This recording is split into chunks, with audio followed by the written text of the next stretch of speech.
Welcome to the Sales and Operations Planning Podcast, where strategy meets execution. This is a show for cross-functional leaders who want to go beyond process and better understand what drives effective execution. In each episode, we explore the behaviors, decisions, and leadership practices that turn alignment into real business results.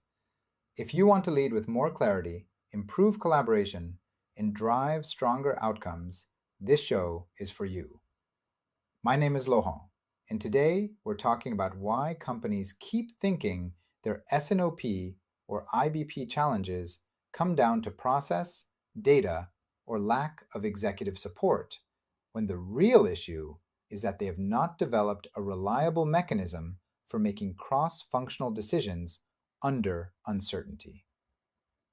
Let me start by challenging a widely used misconception.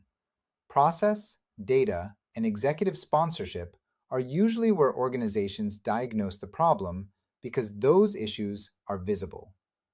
What I see repeatedly is that they are often symptoms, not causes.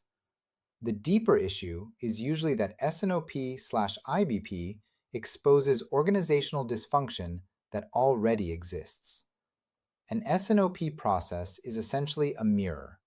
If the organization struggles to make decisions, align priorities, manage trade-offs, or hold productive executive conversations, the process simply makes those weaknesses impossible to hide.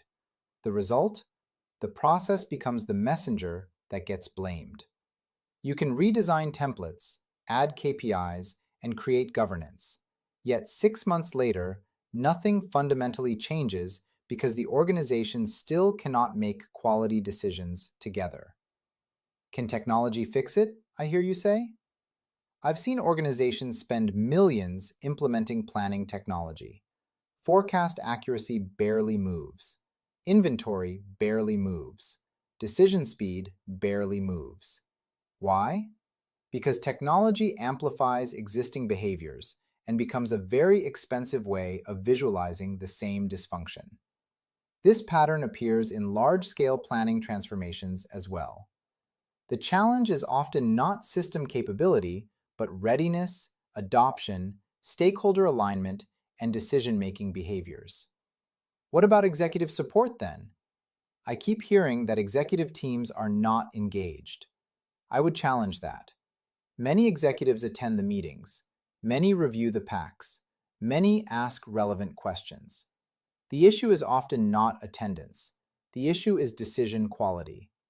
A leadership team can be physically present while remaining behaviorally absent. From the outside, it looks like an engagement problem. In reality, it is a leadership alignment problem. The most successful S&OP organizations I've encountered are not necessarily the most sophisticated. They are the ones willing to answer uncomfortable questions when others strive for consensus. High-performing organizations want clarity, and there is a difference. So what do the best organizations do differently? The strongest S&OP IBP transformations I've seen focused surprisingly little on process redesign.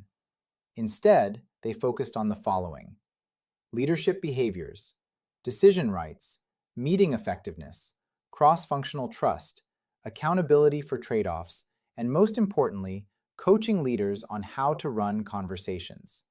Interestingly, in successful resets, improvements often came from simplifying meetings, improving leadership behaviors, coaching decision-making, and building capability, not from adding more process.